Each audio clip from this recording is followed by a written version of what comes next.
Assalamualaikum warahmatullahi wabarakatuh. Alhamdulillahi rabbil alamin. Wabihi nasta'inu ala umuri dunya waddin. Wassalatu wassalamu ala asrafil anbiya'i wal mursalin, imamil muttaqin, sayyidina wa maulana Muhammadin wa ala alihi wa ashabihi ajmain, amma ba'du. Al-mukarramun, para alim ulama, para kiai, para ajengan, wabil khusus Sayyiduna Al-Mukarram Ketua MUI Desa Sirna Bakti kali sesepuh DKM Al-Ikhlas, mudah-mudahan ku Allah dimuliakeun. Aparatur pemerintahan ti atasan dugi kabawahan anu rawuh hadir, wabil khusus kersana Bapak Kepala Desa hormatan pribados, mudah-mudahan ku Allah dimuliakeun. Para tamu undangan, tokoh masyarakat, wabil khusus Ketua MWCNU Kecamatan Pamengpeuk, mudah-mudahan ku Allah dimuliakeun. Hadirin wal hadirat, ibu-ibu araya, aya bu, da biasa acara kieu masuk aya dua poku, aya hadirin aya hadirat. Pami hadirin mah hadirin dilebet tunu noong tina janela masjid bu, eta mah hadirin. Pami hadirat mah hadir out di luar. Hadirin wal hadirat, ketahui sahabat-sahabat Bansar, Ansor, Ibnu IPPNU, kum sadayana, mudah-mudahan kempelan urang ieu singka lebet karena sabda Rasulullah Sallallahu Alaihi Wasallam dalam hadis riwayat Imam Muslim. Saur Rasulullah, Bapak Ibu, Sayyiduna Muhammad kantos sumangem, inna lillahi malaikatan sayyaroh, sesungguhnya Allah itu mempunyai malaikat sayyaroh yang tugasnya mencari majlis zikir, mencari majlis ilmu. Di mana ada majlis zikir, ada majlis ilmu, malaikat sayyaroh itu hinggap di tengah-tengah mereka, kata Nabi, sambil memohon kepada Allah agar dosa orang yang berada di tempat itu Allah ampuni sebelum bubar. Ibu, perkawis Isra Mi'raj, alhamdulillah dugi ka ayeuna teu acan aya perobihan Pak. Ti kawit abdi alit dugi ka ayeuna Isra Mi'raj mah kitu wen, minal masjidil haram ilal masjidil, teras ka mana Bu? Cisewu, Kasidratul. Salah satu hikmah terbesarnya diwajibkan sholat 5. Jadi saya tidak akan bahas itu karena sudah terlalu sering. Saya ingin mengajak Bapak Ibu hadirin sekalian untuk melihat Isra Mi'raj ini Pak, tidak terjadi ujug-ujug. Banyak rangkaian peristiwa yang melatar belakangi kenapa Isra Mi'raj ini terjadi. Kita akan faham untuk apa sebenarnya Nabi di Isra dan di Mi'rajkan ketika memahami rangkaian peristiwa penyebab Isra Mi'raj itu terjadi. Disampaikan oleh Ibnu Hisham dalam Sirah Nabawiyahnya, baru 7 tahun Sayyiduna Muhammad menjadi Nabi, musyrikin Quraisy mengambil langkah untuk melemahkan perjuangan kaum muslim, langkah yang belum pernah diambil oleh bangsa Arab sebelumnya. Langkah itu adalah pengumuman embargo ekonomi. Bapak terang embargo, Bu terang embargo, ente upami boykot terang, ente ari diparak uninga, nah diparak teu dipasihan tuang. Ya. Musyrikin Quraisy itu Pak mengumumkan di Ka'bah bagi setiap masyarakat Quraisy dan suku yang sedang berkoalisi dengan Quraisy dilarang berinteraksi dengan kaum muslimin, dilarang ical galeh, dilarang melakukan ikatan pernikahan, antep we umat Islam tuman Pak gitu. Lalu Sayyiduna Muhammad setelah berdiskusi panjang lebar dengan Abu Thalib, melihat kalau kaum muslimin masih berada di Mekah di tengah kondisi embargo ekonomi, itu sangat beresiko akan keselamatan nyawanya. Lalu Abu Thalib menyarankan agar kaum muslimin beserta Bani Hashim Bani Muthalib dibawa ke satu tempat yang dianggap aman, satu lembah yang kering penuh bebatuan, terkenal dengan Syi'ib Abi Thalib, lembah Abu Thalib. Upami bapak zaroh ke Mekah, biasana sok aya city tour Pak, jalan-jalan di kota Mekah itu. Salah satu destinasinya adalah Jabal Abi Gubais, istana musim panas Raja Arab. Nah, di belakang Jabal Abi Gubais itu Pak ada lembah, ada ngarai yang kering penuh bebatuan. Itulah namanya lembah Abu Thalib. Di sanalah kaum muslimin dilaparkan selama 3 tahun Pak, karena musyrikin Quraisy itu menyimpan bala tentaranya di perbatasan lembah untuk menjaga jangan sampai ada pasokan makanan masuk ke tengah-tengah umat Pak. Aya tukang cilok diusir Pak, aya tukang sosis dicarekan. Komo aya Bang Emok magus sepanduk terpangpang Pak. Ari di Pamengpeuk aya Bang Emok. Sugan mate aya borek dikirim ti Tasik. Kita bisa membayangkan Pak, kepedihan, kengerian yang dihadapi oleh umat selama 3 tahun di lembah itu. Bahkan Dr. Muhammad Hussein Haikal, beliau menulis sirah nabawiyah keren Pak, judulnya Hayatu Muhammad Sallallahu Alaihi Wasallam. Ini salah satu sirah nabawiyah yang paling keren ditulis oleh ulama modern, itu karya beliau dari Mesir. Beliau menggambarkan bagaimana kepedihan, kengerian yang dihadapi kaum muslimin di lembah itu selama 3 tahun. Kata beliau, ketika sore menjelang, jeritan anak kecil yang meronta kelaparan karena air susu ibunya kering terdengar sampai ke Mekah. Dikala fajar menyingsing, setiap orang di lembah itu harus rela mendengar kabar salah seorang keluarganya mati karena lapar. Sayyiduna Muhammad memikul beban yang luar biasa berat, melihat umat yang beliau cintai lebih dari dirinya sendiri bergelimpangan kelaparan, bahkan banyak yang meregang nyawa demi akidah yang beliau bawa. Akhirnya harta Sayyiduna Muhammad yang luar biasa banyak, harta Siti Khadijah yang melimpah ruah, habis untuk penyediaan BLT kaum muslimin. Undi aya nama MBG gitu kan Pak. Karena meskipun perbatasan lembah itu dijaga oleh musyrikin Quraisy, tapi masih ada beberapa pedagang yang berhasil menyelundupkan dagangannya ke lembah itu, namun dengan harga yang berlipat janda. Berlipat berlipat janda. Dasok emut pangarsa di pondok kapungkur aya mahfudot manjanda wajada Pak. Singkat cerita, boikot itu selesai, umat Islam diperbolehkan kembali lagi ke Mekah. Sukacita menyelimuti umat karena bisa hidup normal kembali Pak. Namun tak berselang lama kaum muslimin bersukacita, Allah kembali menguji kesabaran kekasihnya, Ummul Mukminin, ibunda orang-orang beriman, Khadijatul Kubra, isi istri terkasih Sayyiduna Muhammad, Allah ambil dari pelukan baginda Nabi. Karena kita tahu Siti Khadijah itu menak, hidup biasa dalam keberlimpahan, tiba-tiba harus berdampingan dengan kelaparan selama 3 tahun demi mempertahankan akidah yang beliau yakini. Secara manusiawi, fisik Siti Khadijah turun drastis, kesehatannya memburuk.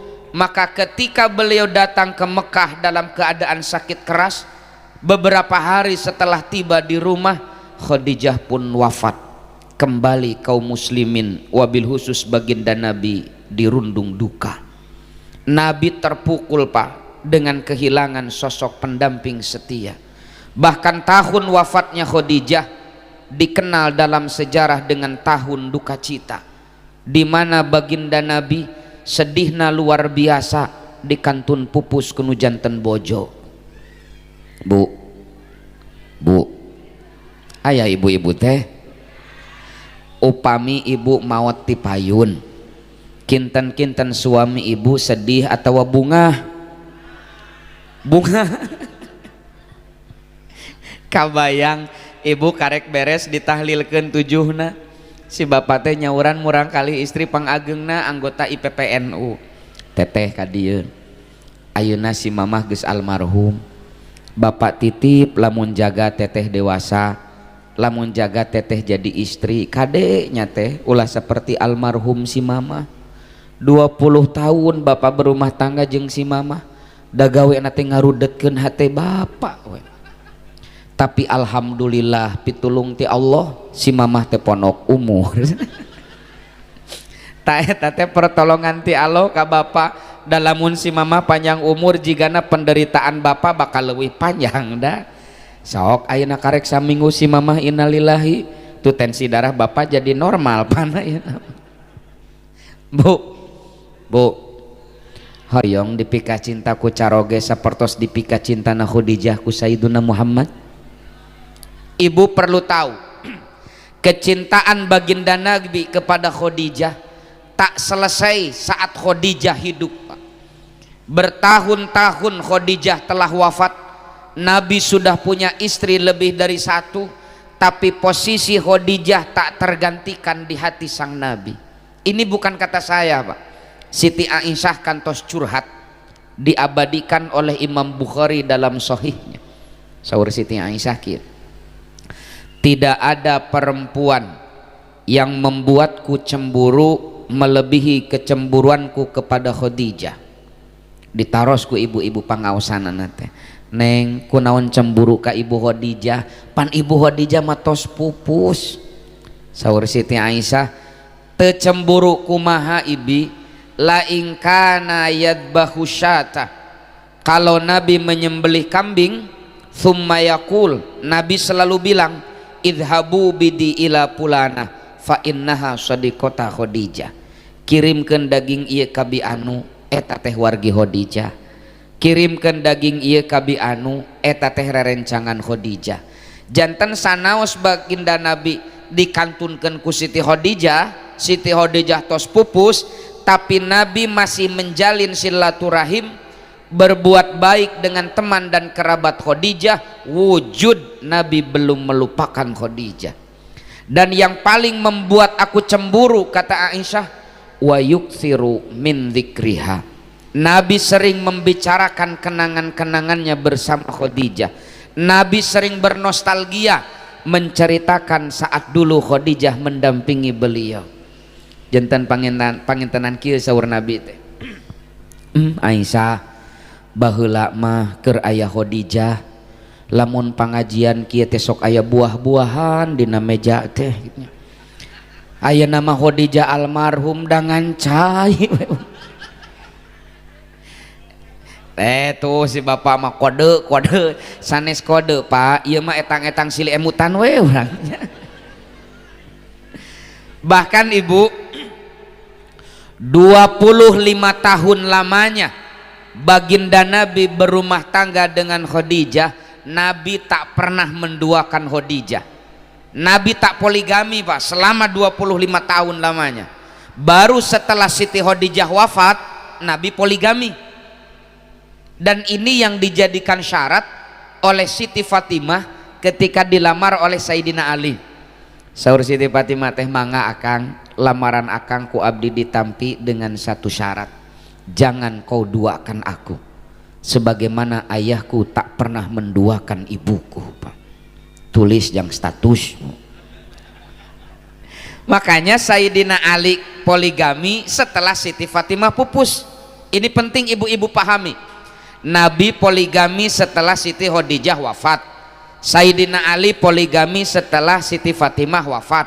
Bilih ieu mah antisipasi, bilih enjing pageto caroge ibu teh lelenehan nego masepnya hek nyarios kieu mah geningan urang teh wajibnya nyontok ka Rasulullah atuh nya ari bapa henteu kira-kira mamah ngadukung moal lamun bapak rek nyontok ka Rasulullah atunya kan maksud bapak naon cenanya nya cenah arek nyanung tak ibu teh ulah emosi mangga bapak bade poligami mah da itu diperbolehkan ku agama tapi upami laras bapak poligami bade nyontok ka Rasulullah ku mamah didukung tapi aya hiji syaratna ulah hilaf naon mah murahangan hiji lengkahan heula mayit aing da Rasulullah mah poligaminya setelah istri pertamanya meninggal nu mawi ka bapak-bapak anu ayeuna ngebet hoyong nyanung sing sering-sering ngadua we ka Gusti Allah mudah-mudahan bojona engal engal modar engal sadar ibu hoyong dipikat cintaku caroge sapertos kitu. Nah kalau mau saya tanya ibu-ibu ari Siti Khadijah sareng Nabi benten sabaraha tahun yuswana nama lempem aya nu ngajawabna teh belas aya nu 10 tapi aya dan leuwih parah tuh deket tihang ketingali baku da lain ngajawab kalah ngaharewos kagigireunana Pak antep tong dijawab lah Bu ketika Siti Khadijah dinikahi oleh baginda Nabi usia Khadijah 40 tahun usia baginda Nabi 25. Jadi Khadijah itu 15 tahun lebih sepuh daripada Rasulullah. Tapi ibu, meskipun Khadijah 15 tahun lebih sepuh dari baginda Nabi, saya baca riwayat sahih dalam kitab Wafaul Wafa bi Akhbari Daril Mustafa. Di sana disampaikan, upami Siti Khadijah calik ngareneng sareng baginda Nabi ibu, teu katawis benten yuswa jiga saumuran. Apa artinya? Siti Khadijahna katawis 15 tahun langkung anom. Kok bisa? Karena Khadijah itu tipikal istri yang pandai merawat diri sehingga tampak 15 tahun lebih muda. Picontohun ibu-ibu.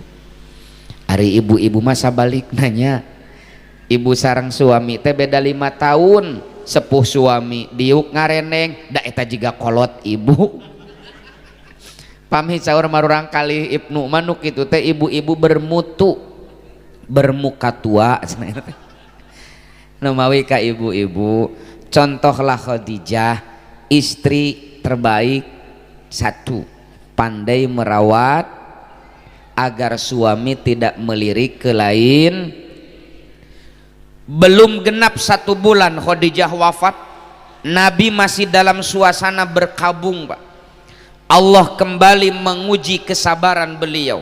Paman sekaligus orang tua yang merawat, menjaga, membela Nabi sejak kecil sampai saat itu, Abu Thalib pun Allah ambil dari kehidupan beliau.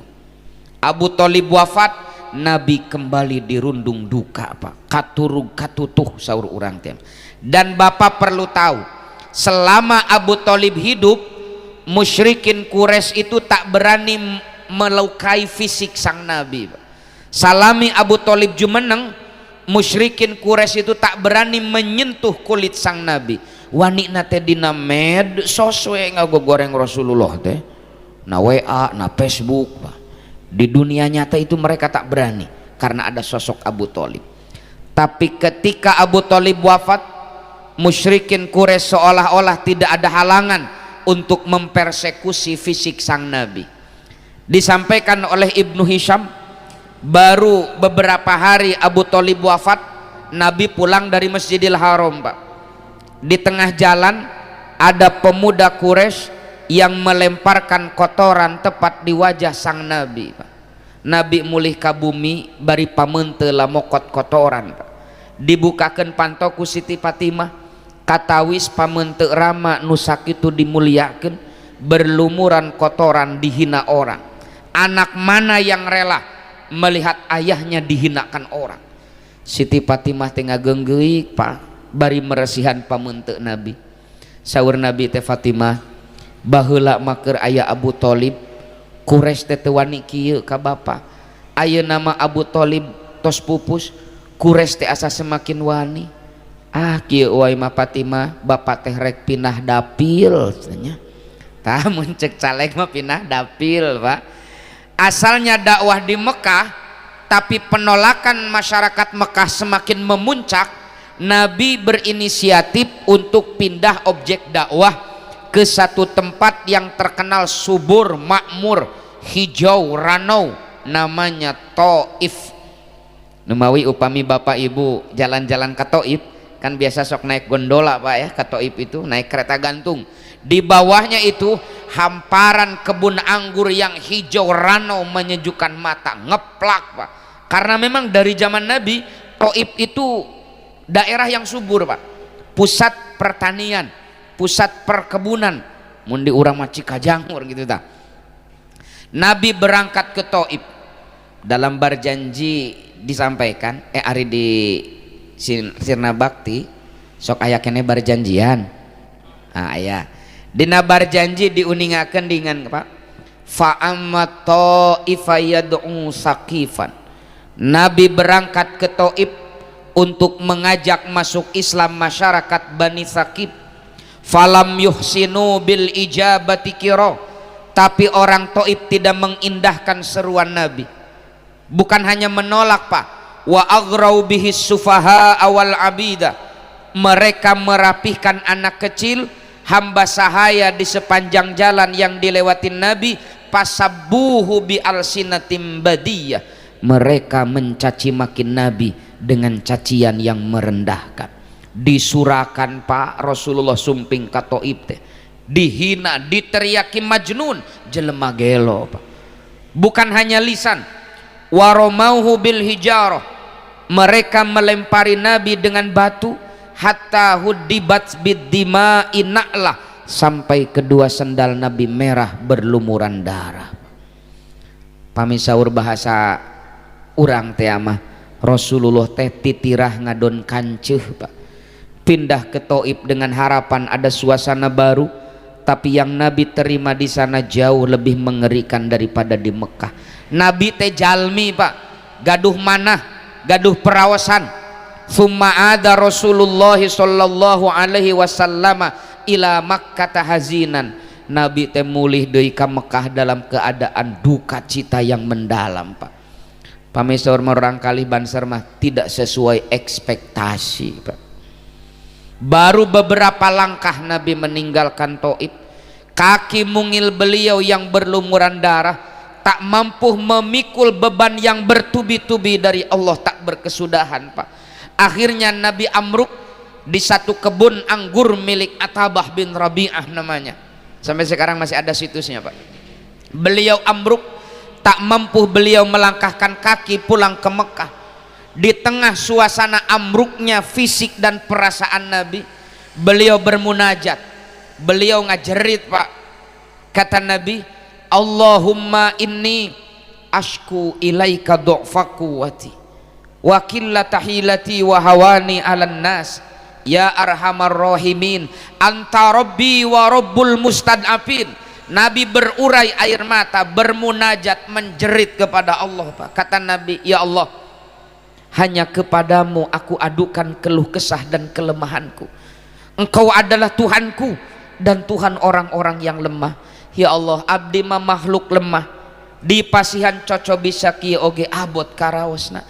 Ilaman takiluni, kata Nabi Pak, bade kamanakeun deui Gusti abdi teh. Di Mekah dihina, di Thaif diusir, abdi mah geus teu dihargaan deui ku jelema, mangga nyangakeun Gusti, illam takun ghadiban alayya fala ubali, kata nu tangtos mah Gusti teu benduk ka abdi, cekap kange abdi mah. Jantan Rasulullah teh tos pesimis Pak, tos poekeun menatap masa depan, netek semplek nincak semplak Pak. Fasa'alahul malakul jibali fi ihlaki ahli hadzawil asabiyah. Lalu para malaikat datang memprovokasi Nabi Pak.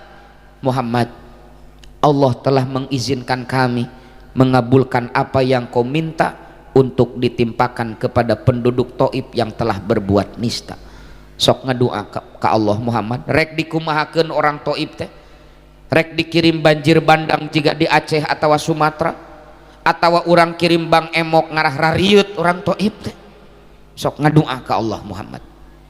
Disinilah Pak, di Taif inilah yang membedakan kualitas Nabi kita yang mulia Sayyidul Mursalin dengan nabi-nabi yang lain itu di sini. Nabi Nuh alaihissalam itu sabar 900 tahun berdakwah cuma dapat pengikut 80 orang, tapi di puncak kesabarannya Nabi Nuh tidak mampu menahan lisan beliau untuk memohonkan azab kepada Allah bagi umatnya yang kufur. Diabadikan di dalam Al-Quran, kata Nabi Nuh, Rabbi la tadar alal ardi minal kafirina dayyar. Ya Allah, jangan engkau sisakan sejengkal tanah pun di permukaan bumi ini bagi mereka yang kufur kepadamu, binasakan mereka semua. Allah mengabulkan doa Nabi Nuh. Allah turunkan azab, Allah turunkan bencana yang membinasakan seluruh umat Nabi Nuh yang kufur dengan hina. Pertanyaannya, kenapa umat Nabi Nuh yang kufur binasa? Atas doa nabinya. Tapi nabi kita yang mulia, fisiknya dilukai, martabatnya dicampakkan, harga dirinya diinjak-injak, malaikat memprovokasi. Apa yang keluar dari lisan beliau? Faqala inni arju ayyukhrijallahu min aslabihim mayyatawalla. Gak malaikat, sok sanajan orang Taif geus nolak seruan ini, aku masih berharap mudah-mudahan isuk pageto aya anak keturunan mereka yang menerima agama ini. Kalau kau binasakan mereka, sirna sudah harapanku agar mereka memeluk Islam di kemudian hari. Allahumma hdi qaumi fa innahum la ya'lamun, kata Nabi. Ya Allah, berikanlah hidayah, berikanlah petunjuk kepada mereka, karena mereka melakukan ini semata-mata ketidaktahuan. Teladan bagi kita dari Sayyiduna Muhammad sallallahu alaihi wasallam. Mantena dedehnya ka urang umatna Pak, tekantos lisan mantena ngalaknat ngaduakeun awan ka urang umatna Pak. Maknya orang sesama umat baginda Nabi saling laknat, saling hujat, saling doakan awan hanya gara-gara perbedaan pendapat. Sing isin ku Rasulullah sallallahu alaihi wasallam. Bu, ibu, upami salaki ibu kawin deui, ibu teh teu apal geus hamil we nu ngora teh, kinten-kinten ibu bade ngadoakeun kumaha ka salaki kitu? Meureun ngadoana teh ngamparkeun sajadah bari ceurik kieu, Allahumma setruk cenanya. Yang Allah sing setruk salaki abi itu, dia telah mengkhianatiku ya Allah. Kumaha upami leres ku Allah diijabah salaki ibu setruk? Saha nu rugi? Ibu. Makanya jangan sekali-kali mendoakan jelek kepada umat Rasulullah sallallahu alaihi. Allah tahu bahwa kekasihnya sudah berada di titik terendah dalam kehidupannya. Beliau sudah berada di titik nazir. Kemudian Allah menunjukkan janjinya, fa inna ma'al usri yusran, inna ma'al usri yusran. Dalam Johar Maknun itu Pak Ajengan kapungkunu jadi pondok geningan dina Johar Maknun diulang, kalau ada kalimat makrifat nu aya alif laman Pak, diulang 2 kali, maka yang pertama sama dengan yang kedua. Al usri, kesulitan, Allah sebut 2 kali dalam bentuk makrifat. Artinya kesulitan di ayat pertama adalah kesulitan di ayat yang kedua, eta keneh hiji eusina nama. Tapi kalau ada kalimat nakiroh nu ayat tanwinan salah sawiah cirina diulang 2 kali, maka yang pertama beda dengan yang kedua. Yusron, kemudahan, Allah ulang 2 kali dalam bentuk nakiroh. Artinya Kemudahan yang Allah janjikan di ayat pertama itu beda dengan kemudahan yang Allah siapkan di ayat yang kedua. Jadi karena terjemah ayat itu tuh begini, satu kesulitan Allah akan himpit dengan dua kemudahan, Pak. Janji Allah, satu kesulitan Allah akan himpit dengan dua kemudahan. Makanya dalam kehidupan sehari-hari orang sok curhat kieu geuning, Pak. Ieu teh gampang-gampang susah pagawean teh. Sok aya kitu. Gampangna sabaraha kali? 2 kali. Susahna sakali. Gampang-gampang susah. Memang janji Allah na kitu, Pak. Da teu raoseun kadengena curhat kieu. Ieu teh susah-susah gampang. Pantes, Pak. Teu, nu pantes mah gampang-gampang susah. Saur Allah teh kieu panginten. Muhammad, ulah leutik hate, dunia tidak selebar daun. Kalau di Mekah dan di Taif masyarakatnya membenci, menghina dan mengusirmu, ketahuilah di luar Mekah dan Taif jutaan kali lipat makhlukku yang menghormati dan mencintaimu. Tepercantan hayu urang jalan-jalan Muhammad minal masjidil haram ilal masjidil.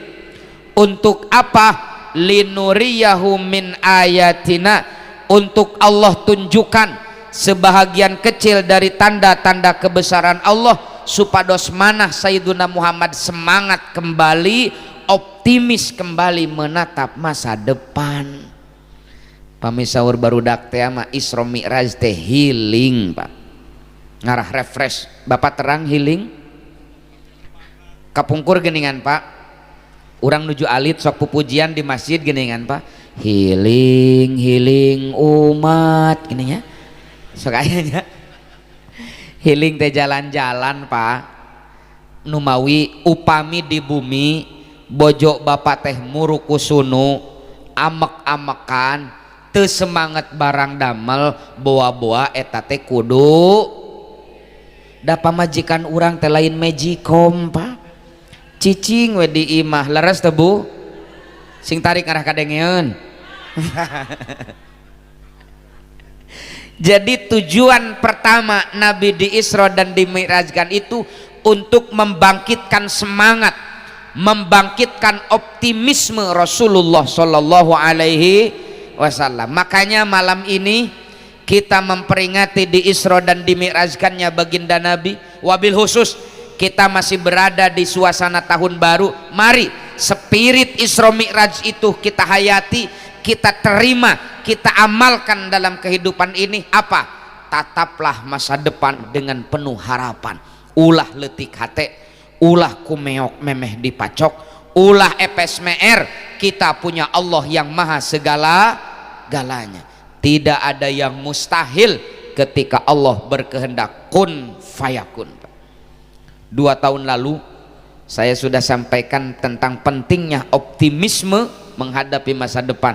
Mungkin Muharaman ya Pak di balai desa itu sudah saya sampaikan pentingnya optimis menatap masa depan. Yang kedua, saya mendapatkan penjelasan menarik Pak Kiai dalam tafsir Mafatihul Ghaib karya Imam Fakhruddin Ar-Razi. Kata beliau, tujuan utamanya sebenarnya adalah Mi'raj, bukan Isra. Jadi idealnya Allah itu langsung memi'rajkan Nabi dari Masjidil Haram ke Sidratul Muntaha. Ulah Isra heula, Pak, to the point, efisiensi cek bahasa ayeuna mah, Pak. Tapi Allah tidak mau begitu. Allah mengisrakan Nabi baru memi'rajkannya. Kata Imam Fakhruddin Ar-Razi, satu paketnya Isra dan Mi'raj. Begini kata beliau, Isra itu adalah perjalanan horizontal, lempeng, minal Masjidil Haram ilal Masjidil Aqsa, simbol dari kehidupan dunia, simbol dari hablum minan nas. Mi'raj itu adalah perjalanan vertikal, simbol dari kehidupan akhirat, simbol dari hablum minallah. Satu paketnya Isra dan Mi'raj mengajarkan kepada kita pentingnya keseimbangan antara hablum minallah dan hablum minan nas. Karena ada, Pak, manusia anu hablum minallahna disae-sae tapi hablum minannasna diantep Pak. Salatna getol, tadarusna getol, Senin Kemis tara kaliwat jika ibu-ibu di dieu tara kalangkung Bu Senin Kemis alham hari puasana tak ada eta mah kumaha kepala desa nanya nu penting mah Senin Kemis tara kaliwat dah salah sajeng Rebo ge sarua eta tara kaliwat netepan getol, tadarus getol, saum getol, pangawasan di mana-mana diudag tapi ngarahutan hate dulur mineng, milaraan tatangga mineng, nyebar-nyebar aib batur pagawean tak eta teh lain jelema ecreug Bu. Nabi pernah didatangi oleh sahabatnya. Hujan Pak? Diamankeun heula suasana Bu. Kata sahabat, ya Rasulullah, saya punya tetangga netepan nama keren, ibadah nama TOP BGT pokoknya.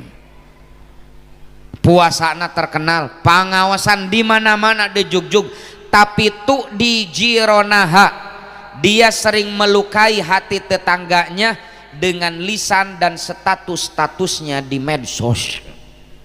Apa kata Nabi? Hiya min ahlin nar, tetanggamu itu calon penghuni neraka. Nabi tidak hanya menilai puasa, sholat, tahajud dan istighfarnya Pak, tapi Nabi menilai juga efek dari lisan dan perilakunya terhadap lingkungan di sekitarnya. Nabi langsung ponis hiya min ahlin nar. Aya deui sabalikna Pak, jalmi anu ngamumule hablum minannas tapi hablum minallah diantep, ngarahutan manah dulur tara, milaraan tatangga tara, nyebar aib batur tara, puasa tara, sholat tara apa tak eta ge sarua teu ecreug Pak. Isra Mi'raj mengajarkan kepada kita keseimbangan antara hablum minallah dan hablum, keseimbangan antara dunia dan akhir. Wabtagi fima atakallahu darul akhirah wala tansa nasibaka minad dunya, kata Allah. Tujuan utama kita adalah mi'raj Pak, akhirat, tapi kade dunia ge ulah poho perkawis pi akhirateun simkuring ngamakmum ka saehuna di dieu sering diemutan jamaah bahwa akan ada akhirat sesudah dunia, akan ada hidup sesudah mati Pak. Sering diemutan tah abdi mah bagian ngemutan pi dunyaeun Pak. Urang du dunya we Pak rajaban ayeuna mah wios du dunya, wios du dunya, penting dunia teh, penting dunia teh, penting Pak. Selama ini umat Islam fokus mikiran akhirat Pak, dunia direbut batur. Tanggal 1 September kemarin Pak Kuwu, saya diundang oleh Pak JK, Pak Yusuf Kala itu, acara peringatan Maulid Nabi di keluarga besar Kala Group itu. Selesai ceramah Pak JK ngobrol, ajengan. Forbes Institute di Amerika merilis dari 100 orang terkaya di Indonesia, muslimnya cuma 8 orang Pak. Jadi aya ranking 100 jalmi pangbeungharna sa Indonesia Raya, 100 orang pangbeungharna ti ranking kahiji tapi ka 100 nu muslimna teh ngan 8 siki Pak. Padahal hampir 80% penduduk Indonesia agamana Islam Pak, tapi dari 80% muslim di Indonesia nu beungharna ngan 8 siki, 92 orang lainnya berasal dari saudara-saudara kita non muslim yang cuma 18% Pak. Ini fakta yang mengerikan Pak. Kita yang katanya mayoritas hampir 80% jumlahnya, jangankan menentukan nasib kita ke depan, menentukan harga air mineral saja kita itu gak bisa Pak. Padahal 80%, tapi itu bisa nentukan harga cai acan Pak. Kenapa? Karena milik batur. Sudah saatnya kita itu sadar Pak. Dina doa ge fi dunya hasanah kakarek wa fil akhirati hasanah. Dunia heula hasanah kakarek akhirat Pak. Ad-dunya majra'atul akhirah. Dunia tempat tatanen, akhirat tempat panen. Cik nu kudu serius Pak, panen heula tatanen heula. Upami aya jalmi fokusna teh dina panen we, ari tatanen mumul, jalmi naon nu kitu?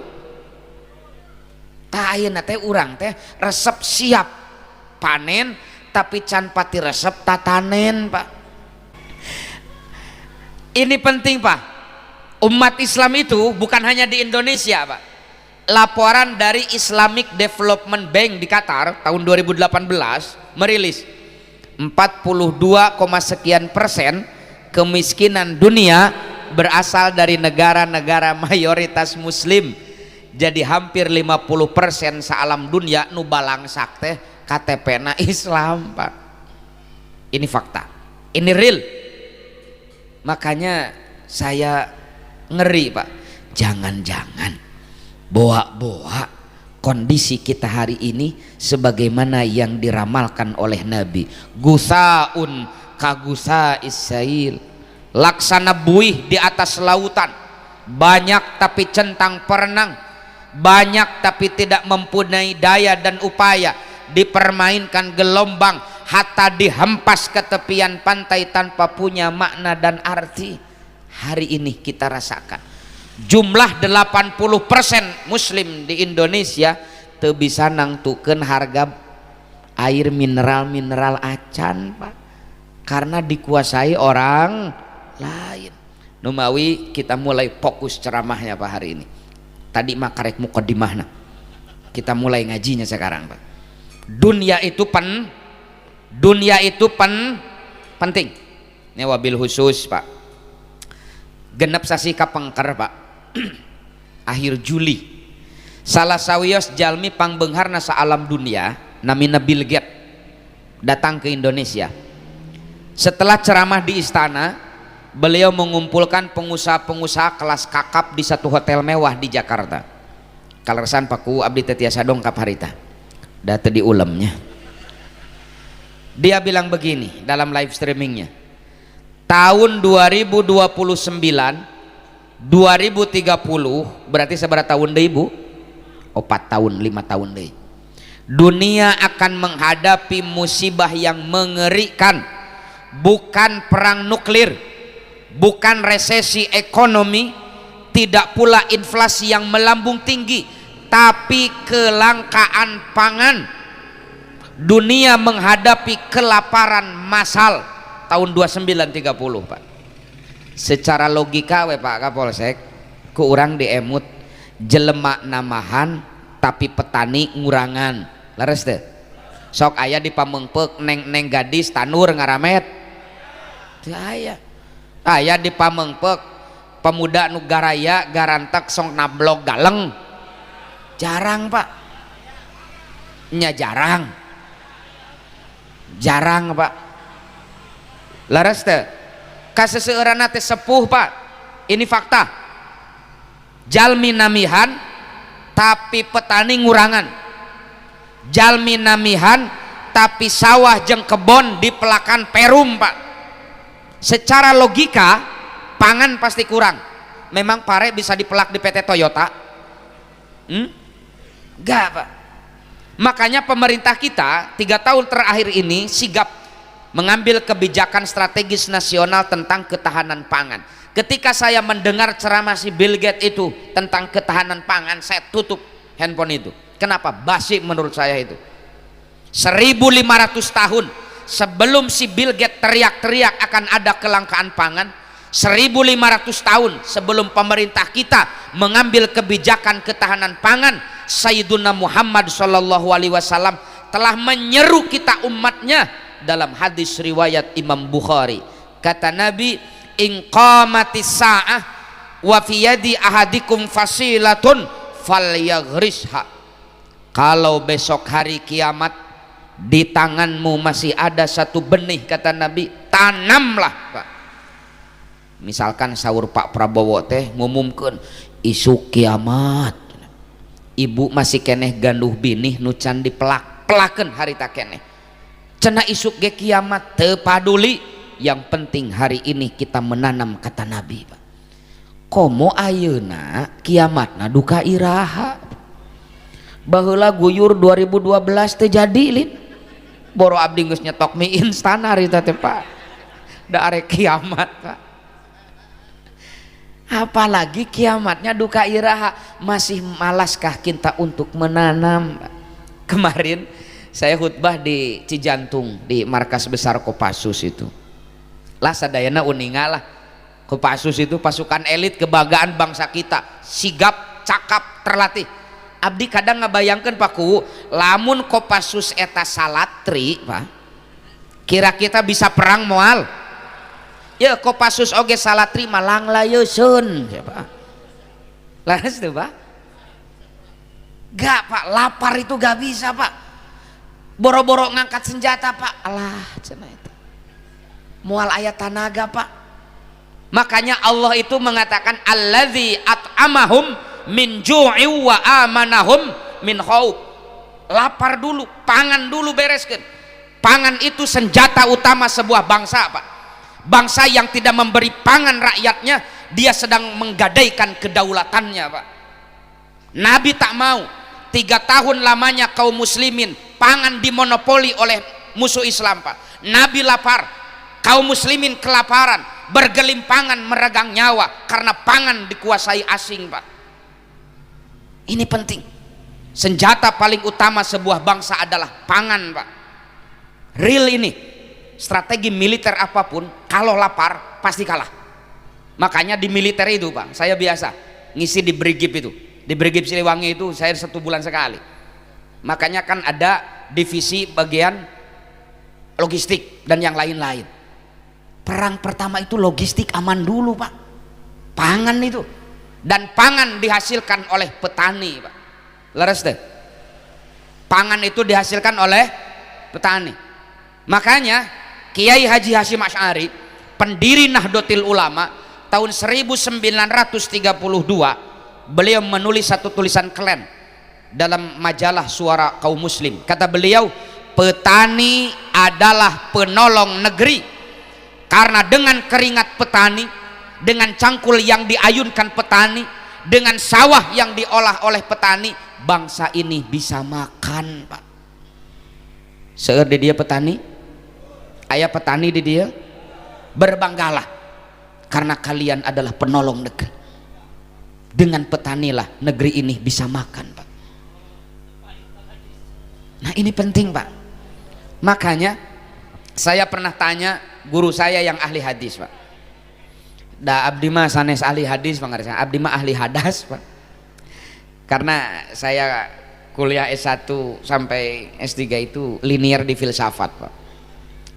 Tapi saya pernah belajar cukup lama kepada ulama ahli hadis kebanggaan Indonesia, Imam Besar Istiqlal almarhum al-maghfurlah Profesor Ali Mustafa Yaqub. Saya juga belajar kepada ulama keren Profesor Said Agil Al-Munawar Pak. Beliau itu luar biasa wawasan ilmunya. Saya pernah tanya guru-guru saya itu, Buya, adakah hadis yang menginformasikan Nabi pernah mencium tangan sahabatna nu ahli ibadah Pak? Kan sahabat Nabi nu terkenal ahli ibadah itu Abu Darda, Abu Dar Al-Ghifari, Abdurrahman bin Sohrin, itu ahli ibadah. Kata guru-guru saya, belum pernah menemukan. Ada juga hadis Nabi pernah mencium tangan sahabatna nusa sangaleun dipakai usaha Pak. Hadisnya riwayat Khatib Al-Baghdadi, diceritakan Nabi pulang dari perang Tabuk Pak. Beliau istirahat di satu perkampungan kecil. Di kampung itu ada sigorus sahabat. Ayah sahabat lah teu RT acan Pak, petani miskin di kampung Baulisung, namina Sa'ad bin Mu'ad. Pekerjaannya memartil batu, menggali pasir Pak. Ketika Sa'ad bin Mu'ad melakukan rutinitas Pak sadidinten martilan batu, ngagali pasir, nguping wartos duka tina grup WA RT, duka grup desa gitu. aya informasi Nabi nuju istirahat di kampungna sinareng gegedean sahabat. Dia lemparkan martilnya, setengah berlari pulang ke kampung ingin berjumpa dengan Nabi. Ketika bertemu dengan Nabi, musafahahlah Sa'ad bin Mu'ad ini. Ketika tangan Sa'ad bin Mu'ad patepang sareng panangan baginda Nabi, Pak, ruwas Rasulullah teh. Karena kedua tangan Sa'ad bin Mu'ad disebut dalam hadis qad jilata, sasangalun, Pak. Lalu Nabi tanya, "Jang, kunaon panangan teh kasar kieu, beda jeung ku sirna bakti lemes." Pak, kabayang upami urang janten Sa'ad bin Mu'ad, Pak, petani miskin di kampung Baulisung, ditaros ku Nabi payunan gegeden sahabat, kunaon panangan kasar penuh sasangalun. Isin teu, Pak? Isin teu, Bu? Isin. Merahlah wajah Sa'ad, Pak, malu, minder, tertunduk beliau itu. Tak pantas petani miskin sepertiku berkumpul dengan baginda Nabi dan sahabat-sahabat mulia. Lalu Sa'ad menjawab dalam menunduk sampai meneteskan air mata. Saur Sa'ad bin Mu'ad, "Ya Rasulullah, numawi abdi ma usrib." Terang usaripu tiap dinten martilan batu, lajeng batu nadi ical ka pasar kangepun bojo skincare, batu nadi ical ka pasar kangepun anak COD ya Rasul. Eta, Pak, ketika Nabi nguping panangan Sa'ad sasangaleun dianggo milarian nafkah nu halal kange kulawargina, dirawu, Pak, ku Nabi, dicium payeun para sahabat dan berkata, "Ketahuilah Sa'ad, kedua tanganmu ini tangan yang paling dicintai Allah, tangan yang tidak akan pernah disentuh oleh api neraka karena dipakai usaha." Betapa Nabi itu menghormati, mengapresiasi umat nu bekerja keras, Pak. Nu dicium ku Nabi teh panangan nu sasangaleun. Cik profesi naon nu menyebabkan panangan sasangaleun? Petani, peternak, nelayan, berarti apa? Sasangaleun. Sok cobi campi sadayana pananganana, Pak, aya sasangaleun. Upami aya, berbanggalah. Tangan seperti itulah yang dulu sempat dicium oleh Rasulullah Shallallahu Alaihi. Numawi ka ibu-ibu, aya nama ibu bilih enjing pageto, aya pamuda sumping ka bumi hoyong milelehengkeun putri ibu nu pertama kali ditingali teh tempok dampal pananganana, Pak. Lamun panangan pamuda eta teh sasangaleun, berarti pemuda ini pekerja keras, siap memikul tanggung jawab menafkahi putri ibu. Tarima, Bu. Ngan lamun dampal pananganana teh lembut, lembek, dijamin kaum rebahan, Pak. Ibu hoyong gaduh minantu pangedulan, ya IPPNU gadis-gadis hoyong gaduh caroge mokondo, moal, Pak. Ini penting. Betapa Nabi itu sangat menghargai etos kerja umat, nah, Pak. Bahkan kata Nabi kantos nyarios kieu, ada 7 amalan yang pahalanya akan terus mengalir ke dalam kubur. Salah satunya menanam pohon. Ini hadisnya riwayat At-Tabrani dan Imam Ahmad. Menanam pohon Nabi sebut sebagai amal jariyah, Pak. Bapak kantos nuang dawegan, Pak, kantos nuang dawegan, kantos pelak Bapak sanes, Pak. Kadang pelak sepuh urang anu 2-3 tahun tos ngantunkeun leres teh, Pak, tapi hasil pepelakanana ku urang dinikmati. Kata Nabi dalam hadis riwayat Imam Muslim, "Ma min muslimin yaghrisu gorsan aw yazra'u zar'an." Tidaklah seorang muslim menanam satu tanaman, lalu dari tanaman itu berbunga dan berbuah, kemudian ada binatang atau manusia yang memakan buah itu, kecuali Allah catat sebagai pahala sodakoh bagi orang yang menanamnya, Pak.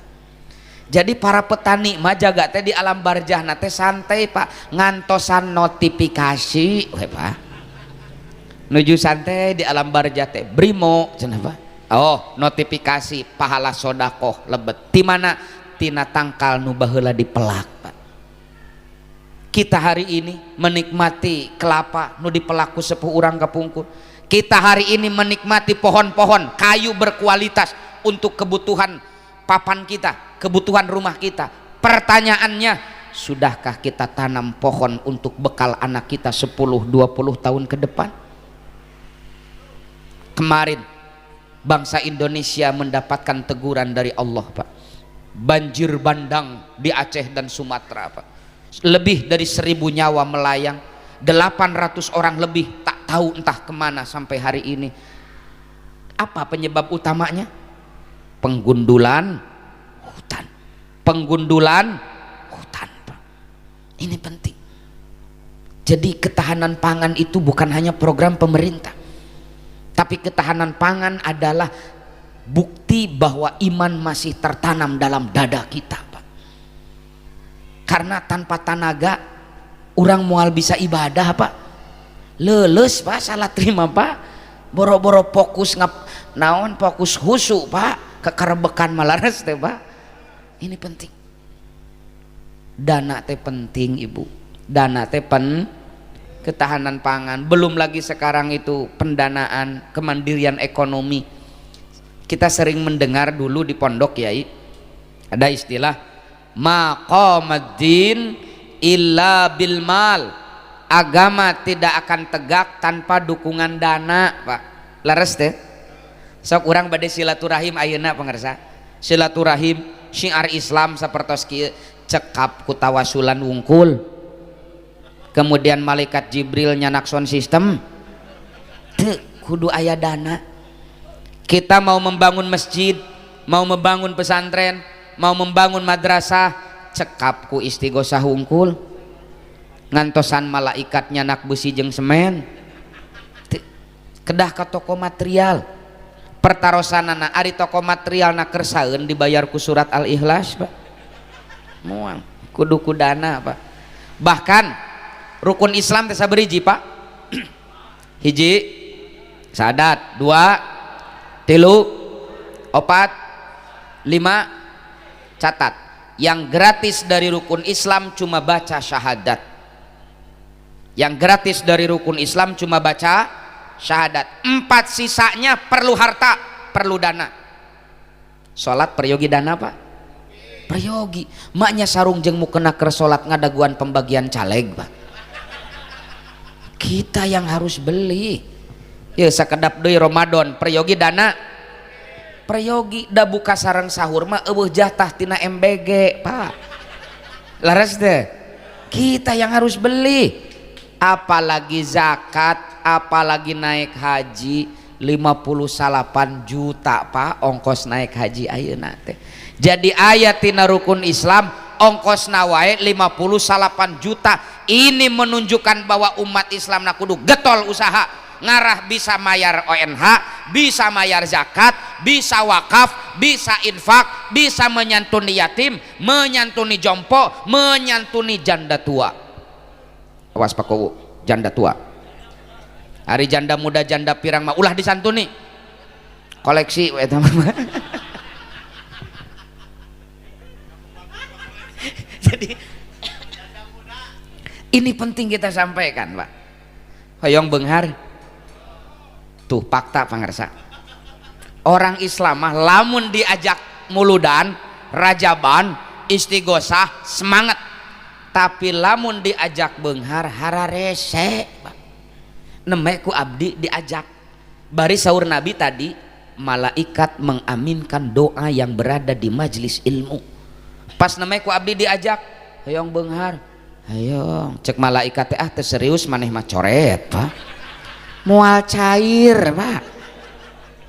Sing semangat atuh pan Isra Mi'raj pertama teh semangat. Mudah-mudahan janten doa, Bu. Hoyong beunghar. Belah dia marepeh betah miskin, Mang. Sing semangat atuh sakali deui ah. Hoyong beunghar. Usaha. Usaha saur filsafat Sunda teh mah lamun hayang mayor kudu daek mayar, lamun hayang ngakel kudu daek ngakal, lamun embung kalaparan kudu mineng pepelakan, ngarah pepelak ulah hayang untung bari makanya ku Nabi didorong, para petani ku Nabi didorong. Petani itu pahalanya ngalir meskipun dia telah wafat. Dari mana? Dari pohon yang dia tanam. Kemudian ya, ibu-ibu bapak-bapak, ini hadisnya jarang disampaikan. Hadisnya riwayat Imam Ahmad dan At-Tabrani.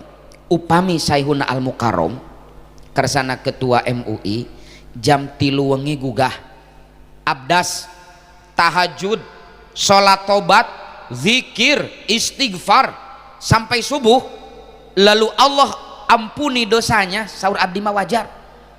Atu batur manuju tibra mantena gugah, batur manuju tiris disalimut mantena abdas, batur maker kerek bari mimpi mantena mah sujud istighfar tobat ka Gusti dihapunten dosana, wajar atuh. Tapi baginda Nabi memberikan informasi keren. Kata Nabi, man bata kallan, siapa orang yang di awal malam tidur dengan lelah, min amali yadeh, karena dari pagi capek mencari nafkah, bata magfuron lahu, dia tidur dengan dosa-dosanya Allah ampuni. Petani nuti isuk jedur tepi ka sore jeder, nancep di serang, nancep di kebon. Para pedagang yang dari pagi keliling kampung menjajakan dagangannya pulang sore, tapi dengan catatan tanpa meninggalkan sholat 5. Eta mah eueuh negosiasi. Tos netepan isya teh boro-boro tadarus, boro-boro istighfar wirid, teus bakdiah acan, Pak beres netepan isya teh heuai kerlek tibra. Kata Nabi, bata maghfuran lahu, dia tidur dengan dosa-dosanya Allah ampuni. Nyatibra nyakerek dosa dihampura piraku teu kabitata urang dieu. Bahkan Sayyidina Umar bin Khattab, Pak Kapolsek, pernah beliau itu update status. Jadi di SW na itu nyerat kieu mantenna teh, saya lebih suka Allah wafatkan saya sedang bekerja daripada Allah wafatkan saya sedang berperang di jalan Allah. Nah SW na teh aya nu nyekrinshot meureunana Pak, di share viral lah sehingga menimbulkan gejolak Pak. Lalu ada sahabat yang berani klarifikasi Pak, menanyakan, tentu dengan adab dan akhlak yang tidak terbatas. Kieu panginten izin tor monitor ketua, anggota mau lapor, Saudara Sayyidina Umar mau apa? Ini kondisi lagi gacor ketua. Gacor gimana? Eta status pangarsa, status mana? Status di Facebook nya nu mana da loba cenah ieu teh. Saya lebih suka Allah wafatkan sedang bekerja daripada Allah wafatkan saya sedang berperang di jalan Allah. Saur, nah gitu kunaon jadi masalahnya? Ye pangarsa di pamengpeuk mah cita-cita tertinggi nate maot nuju berperang membela agama Allah, maot nuju berperang di jalan Allah. Mata koyong ka Palestina ogen bari teu gableg ongkos. Hari pangarsa makal hoyong usaha maot teh. Justru di pamengpeuk malamun aya anu macul maot di kebon, aya tukang nelayan maot nuju nelayan, tukang dagang nuju icalan, kadang dianggap nate maot biasa. Tapi anu maotna dina sajadah, nu maotna di masjid, wah eta teh diagung-agung.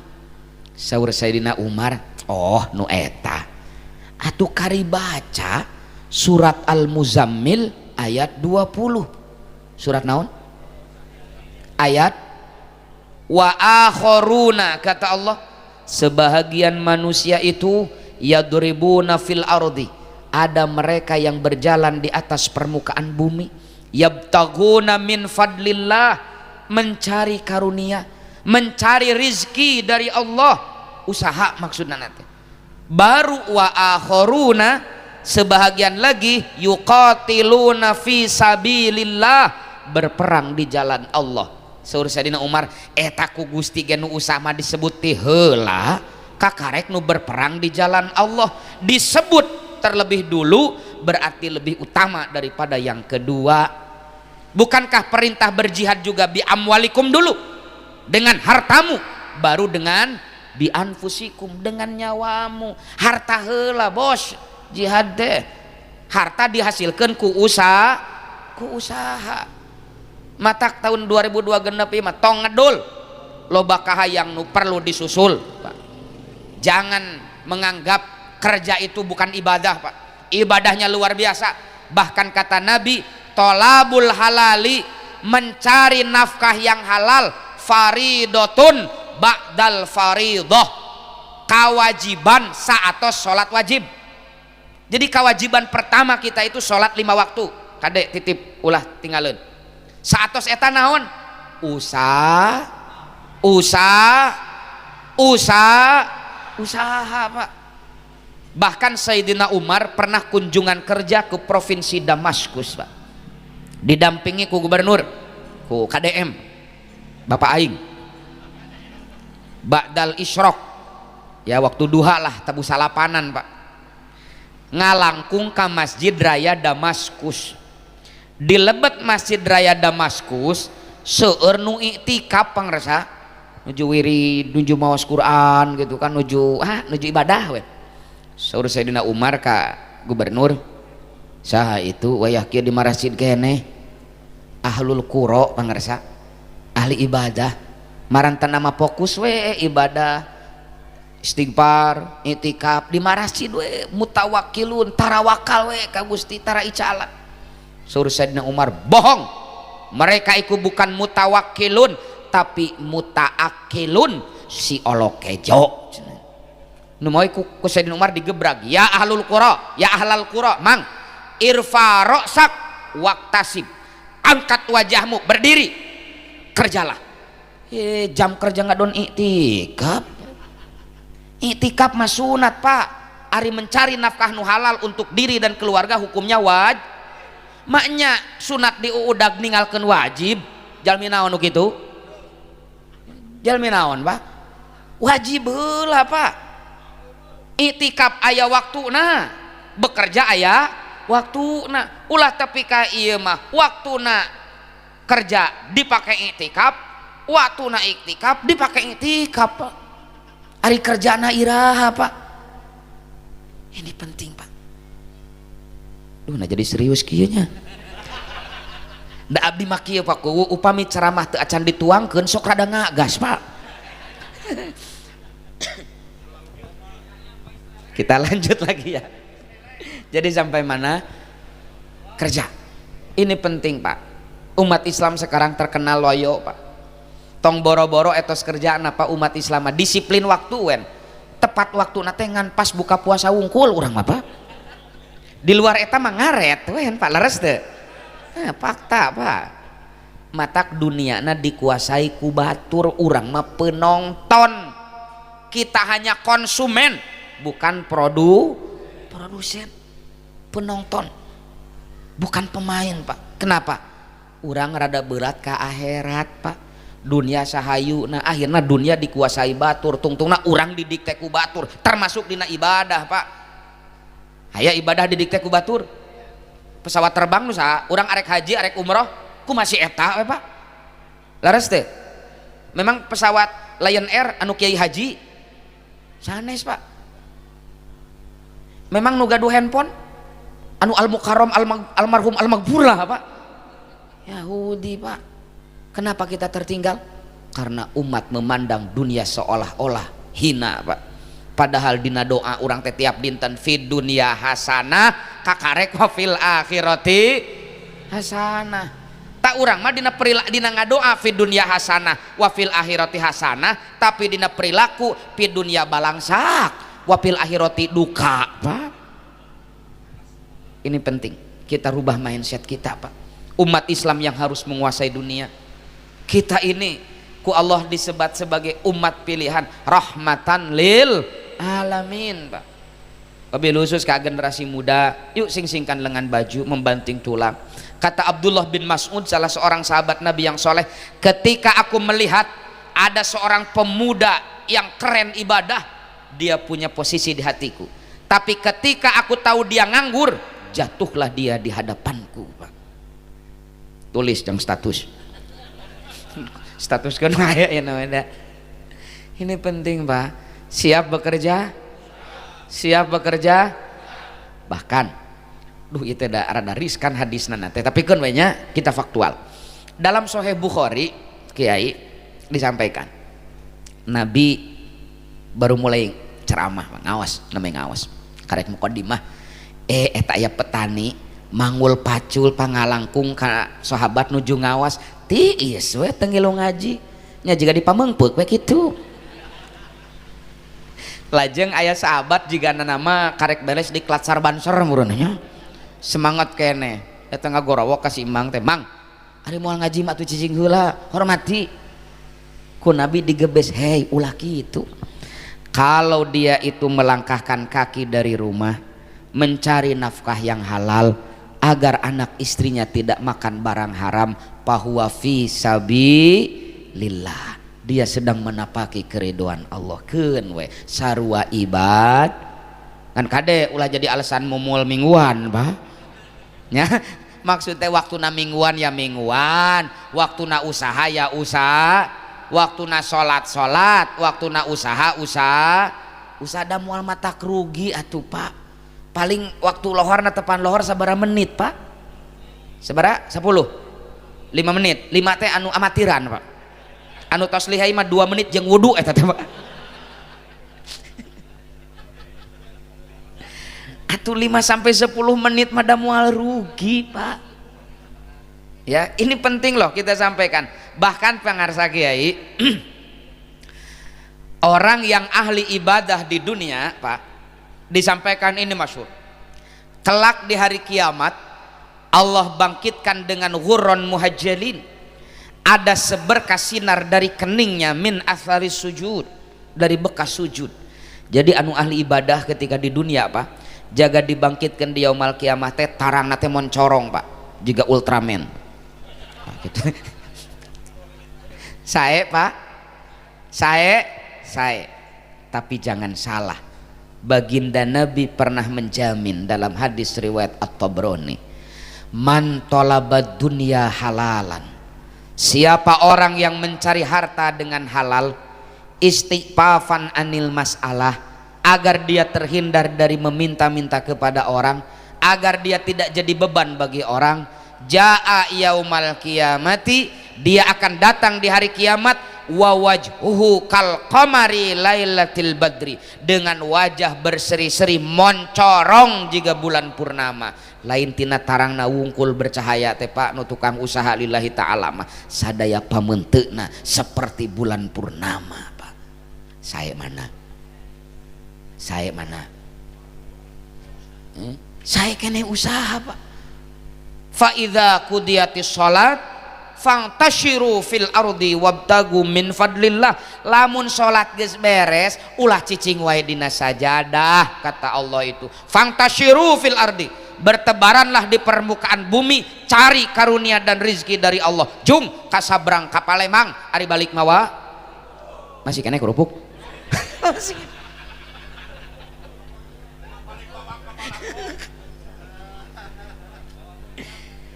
Ini penting loh. Kendari nu penting mah teu ninggalkeun salat 5 abdi mah emut, Pak. Keun mah curhat we. Jam 5:30 pas sosonten, Pak. Bade magrib. Sim goreng nuju ngopi we lah sareng pun paman teh di rorompok teh. Nuju mudik. Aya petani, Pak. Bapak-bapak gitu. Neme mulih, Pak. Poe ya tos sonten lah, neme mulih mangul pacul, Pak. Eta suruh pun paman. Dedeh teuing eta dudunya tepi ka dur-duran kieu, jiga eueuh deui isukan kusim kuring digebes, Mang. Rasulullah mah tong boro-boro peuting isu kiamat masih kena bisa tani Mang. Serem mana kiamat jeung peuting? Wantun nyebatkeun Nabi ngadorong umatnya dudunya. Cik atuh kiamat masih kena tani cenah beunanya. Bukan begitu, saking wajib. Kenapa? Jangan memandang rendah Pak kepada mereka yang bekerja itu. Bahwa pahala nama ageng maranten apa jeung urang teh. Bahwa urang mamuran wirid dikir teh aya dina hate teh. Duh, urang teh solehnya cenah. Ketua MWC atuh cenanya. Kadang setan teh ngaharewos kitu Pak, yang membakar pahala ibadah kita itu. Tapi upami nu icalan, nu bertani, nu usaha teu nganggap eta teh ibadah leres teh Pak. Menganggapna teh ieu mah tuntutan hidup we, rutinitas we. Ibadah anu sae teh ibadah nu teu dianggap ibadah Pak. Ikhlas nu paling sae teh pada malah nu tara dipikir-pikir Pak. Paham Pak? Tapi titip urang tos diajarkeun ku sepuh, innamal a'malu biniat. Upami bapak angkat enjing-enjing muli sonten niatna ieu mah rutinitas wen, usaha ngan kenging bati ungkul Pak, teu meunang nanaon jaga di akhirat. Tapi ketika bapak memeh angkat damel dina manah teh bismillah Gusti, ngalaksanakeun parentahan Gusti mencari nafkah nu halal, bring, maka setiap langkahnya jihad fi sabilillah. Setiap keringat yang tertumpah dari keringat bapak itu akan dicatat sebagai pahala sodakoh Pak. Hatta yarji'a kata Nabi, sampai pulang ke rumah Pak. Ini penting loh. Abi kadang ngemutkeun ieu umat Islam teh apaleun gitu ieu. Ti Rasulullah kurang kumaha ngadorong urang umatna sangkan bekerja wabil khusus ketahanan pangan dan kemandirian ekonomi. Itu martabat bangsa, martabat umat. Kalau kita ketergantungan Pak, kita sedang menggadaikan kedaulatannya. Jangan sampai masjid rame tapi ladang terbengkalai. Ulah dugi ka ari wirid jeung dikir lila tapi digawe sakedeung Pak. Berimbang, kerja. Pamisur paku tema berbakti dan berbati. Berbakti dan berbati. Tapi aya deui sahabat-sahabat Banser mah sok lempar batu sembunyi bati.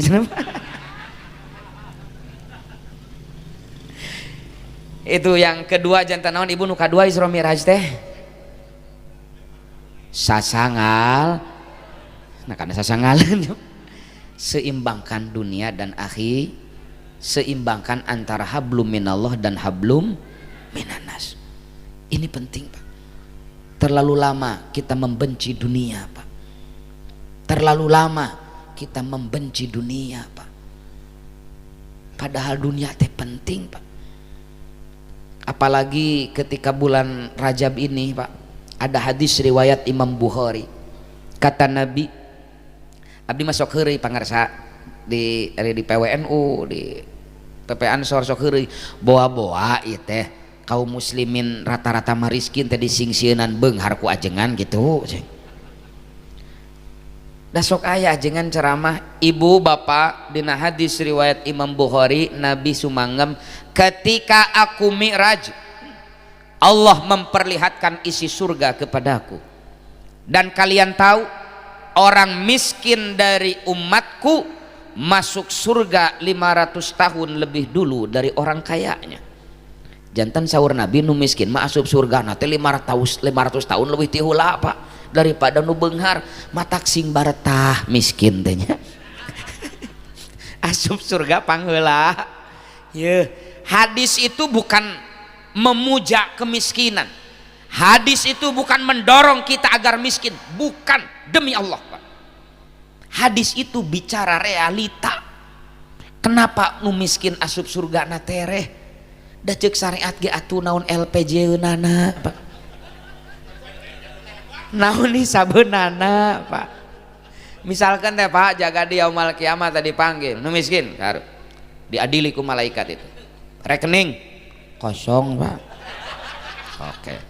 Sawah tegaduh atau kebon di mana Pak? Cek malaikat mana jungjung atuh tere Pak. Tapi ketika orang kaya dipanggil nu beunghar ka payun rekening 20 miliar, stop dulu, tolong hadirkan OJK dan PPATK. bisi aya transaksi yang mencurigakan, bisi aya aliran dana 36 triliun nu kamari dikorupsi, dan itu prosesnya lama. Setelah aman, oke, sawah 10 hektar stop, hadirkan RT RW jeung kades, bisi PBB na can dibayar Pak. Lama itu neneangan heula kuwuna ke malaikatnya. Jadi telatna anu beunghar asup surga teh sanes awon tapi hisabeunana lami. Jeung deui kade ulah kena-kena anu beunghar hisabna lila kemudian resep balangsa. Kunaon miskin sieun nu beunghar mah dihisab.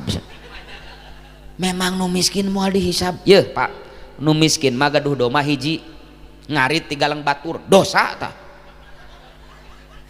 Saya punya kambing lebih dari 800 ekor Pak. Kita tanam 3 hektar pakan itu rek diarit jam 3 peuting moal aya nu nyarek moal dosa, dan nu urang aman cik mending hiji dosa mending 800 teu dosa gitu wen. Ini penting loh kita buka mindset. Umat Islam harus kaya. Kenapa? Kita terlalu lama dijajah oleh kekayaan mereka itu Pak, sehingga orang teh heureun letah Pak. Sok rada protes lila sia, rada protes tarik ke Israel, kayak di stop minyak, di stop ini, di stop impor ini, stop impor ini, mikir 2 kali Pak. Tapi kalau kita mau menguasai dunia Pak, dunia ini pangan kita mandiri, teknologi kita mandiri Pak, dan yang lain-lain kita mandiri, betah Pak. Merdeka orang terek nyari tanaon ge moal heureun letah Pak. Kemandirian kemandirian ekonomi itu penting ini. Ya Allah ya Robi, abdi emut Pak. Beberapa kader Banser itu sering ngopi di saya itu. Akhirnya kita beri modal. Urus domba. Coba domba lagi aralus Pak. Domba impor. Karena di abdi mah domba lokal mah tara. Eta mah sound the ship. Dikasih urus cek. Pak, pas setahun dicek dah kalah berkembang beak Pak. Lain berkembang biak kalah berkembang. Ya Allah iya. Nah ini penting. Jadi nuka hiji ulah alit mana sing semangat menghadapi masa depan. Kita punya Allah yang maha segala. Yakin satu kesulitan Allah akan himpit dengan 2 kemudahan. Yang kedua, seimbangkan antara dunia dan akhir, seimbangkan hablum minallah hablum minan, sing seimbangkan mana waktuna ibadah, mana waktuna usaha. Waktuna ibadah, waktuna istirahat. Tah ayeuna mah tos jam 11 Pak.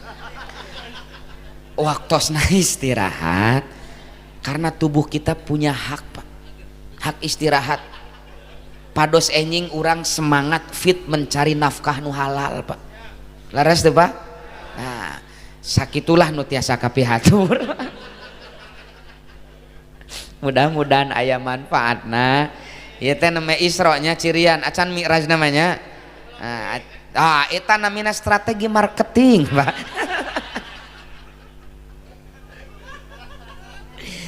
Ini penting lah, sing semangat Pak, wabil khusus ke para petani, ke para nelayan, para peternak, berbanggalah. Teu karaos Pak, urang teh menjadi pahlawan bagi negara Pak. Teu karaos urang teh sodakoh teh teu kaitung petani masaur Nabi melak. Kemudian aya jalmi, aya manuk, aya naon wae nu nuang, dicatat pahala Pak. Makanya tinggal di dina Ihya Ulumuddin Al-Ghazali bilang asyraful makasib, pangsae-sae na kasab adalah bertani, beternak, nelayan. Kenapa? Karena manfaat yang akan dirasakan oleh manusia di luar. Dengan petani, peternak, nelayan menghasilkan pangan, pangan dituang ku batur, batur mempunyai tenaga dipakai ibadah. Urang kabagean Pak pahalana teh min ghairi ayyan qusso. Cenah kumaha da abdi mah teu bertani. Aya nu icalan di dia. Nah, Nabi bilang lagi dalam hadis riwayat At-Tirmidzi, at-tajirus saduqul amin. Pedagang yang jujur, pedagang yang tidak pernah menipu pelanggan, pedagang yang tidak pernah merugikan konsumen, ma'an nabiyyin wasyuhada wassolihin. kelak di surga itu kumpul sareng para nabi, syuhada dan solihin. Maksudnya nu solehnya solihin teh lain si solihin ya. Ih mung jeung solihin macam musuh orang teh cenah. Maksudnya orang-orang soleh gitu. Karena nabi profesinya sebagai pedagang Pak. Sing semangat eta teh ibadah nu luar biasa. Ibadah nu luar biasa Pak. Wabil khusus karai Raisim Kuring, IPPNU, Ibnu, generasi muda, sahabat Ansor Banser. Mari, nabi kita adalah nabi pekerja keras, bukan nabi pemalas. Nabi tiap enjing-enjing Pak ngadua ke Allah, ya Allah tebihkeun abdi tina ngedul. Allahumma inni a'udzubika minal hammi wal hazan wa a'udzubika minal azzi wal kasalun teh ngedul. Jadi nabi tiap enjing-enjing nyebat kieu, ya Allah tebihkeun abdi tina ngedul. Tiba-tiba aya urang pameungpeuk pangedulan hayang di aku umat nabi Pak. Kira-kira di aku moal Pak. Tah. Bisi engke teh di alam barja teh, ya Rasul abdi umat salira sok muludan, sok solawatan, sok rajaban, sok marhabaan cek nabi teh, tapi nganggur muhun. Naudzubillah. Kan nabi teh gitu, naudzubillah minal azzi wal kasal. Tebihkeun abdi tina ngedul otomatis meureun komot ti jelema ngedul Pak, karena ngepek jelema ngedul mah Pak. Halah salah semada resep keneh Pak abdi teh. Hoyong beunghar. Tuh dah lemah deui. Eta hese-hese teuing diajak beunghar urang dieu. Sing semangat lah hoyong beunghar. Usaha. Kebetulan saya itu ketua MUI bidang kajian dan penelitian. Banyak yang sering konsultasi. Ada yang konsultasi begini, salah satu MUI dari kabupaten tertentu. Ajengan. Di abdi mah aya ajengan lah cenah. Anu tara usaha. Hadis nana teh soheh. Kalau kalian bertawakal kata Nabi, haqqat tawakuli, dengan sebenar-benarnya tawakal, Allah akan memberikan rizki kepada kalian sebagaimana Allah memberikan rizki kepada burung. Ya lamun orang 100% tawakal nama ngawirid tawakal ku Gusti we dijamin ku Allah kan. Tuh manuk ge tingali cenah. Sursim kuring kieu wartoskeun maca hadis na can beres gitu. Karek sapotong. Karena dilanjutkan oleh Nabi, burung itu apa? Dia terbang pagi hari dalam keadaan lapar, lalu pulang di sore hari dalam keadaan kenyang. Saur Ibnu Hajar Al Asqalani dalam Fathul Bari, karena hadis itu riwayatnya Al Bukhari, kenapa Nabi ngabandingkan rizki ka manuk seperti burung? Karena manuk mah seueur picontoeun bab usahana Pak. Hiji manuk mah tara hudang berang. Sok aya kantos ningali manuk piit jam 7 karek gigisik. Pak. Justru ciri pagi hari itu recetna manuk laras teh Pak. Matak diterjemahkeun ku sepuh urang mah ulah hudang berang, ulah sareta subuh bisi rizki dipacok. Kadua, manuk mah tara cicing dina sayangna kecuali leutik keneh can bisa ngapung atawa gering. Manuk tah. Sok aya ningali manuk piit jam 8 isuk-isuk scroll HP dina sayang. Moal Pak. Terbang. Laras teu? Manuk mah bukan kaum rebahan. Katilu manuk mah tara mikiran hasil, fokus karena usaha, terbang mencari hasil itu bagian Allah Subhanahu wa ta'ala. Matak lamun teu hasil teh teu stres Pak. Da lain bagian urang hasil mah. Sok kantos ningali manuk piit gantung diri pada teu hasil. Eueuh Pak. Da manuk mah hanya fokus karena usaha, tara mikilkeun hasil. Nu mawi almarhum almaghfur lah Mama Sempur pangarsa di Purwakarta, ulama alim warok kebanggaan Jawa Barat Pak. Beliau menulis satu kitab kecil cuma 24 halaman, judulnya Campaka Dilaga, mertelakeun perihal wajib usaha keur diri jeung keluarga. Di halaman 4 Mama Sempur nyarios nyerat nganggit jelema nu eueuh gadag usaha eta geus kaluar tina pri kemanusiaan bahkan tina pri satu hewan. Sun Mama Sempur tah wantun nyebatkeun Mama Sempur hubud dunya saha nu ngaragukeun kealiman kewaroan Mama Sempur Pak. Tapi dalam etos kerjana jelema nu eueuh gadag usaha teh kaluar tina pri kehewanan Pak. Eta manuk wae usaha piraku silaing kitu meureunnan teh aku manuk sakitulah kudu seimbang ya antara sakitulah nu tiasa kapihatur mudah-mudahan aya manfaatna. Sakali deui Isra Mi'raj mengajarkan semangat optimis menatap masa depan. Ulah epes meer ulah kumeok memeh dipacok ulah leutik burih kita bersandar kepada Allah yang maha segala galanya. Kedua, yuk sing-singkan lengan baju membanting tulang. Pahala Allah itu tidak hanya terdapat di masjid. Pahala Allah bukan hanya di atas sejadah saja, tapi pahala Allah terhampar di seluruh bumi ini. Asar hiji niatna karena Allah, kedua teu picarekeun Gusti Allah. Hindari hal-hal nu haram. Hadanallahu wa yakum ajmain wallahul muwaffiq ila aqwamit thoriq. Wassalamualaikum warahmatullahi wabarakatuh.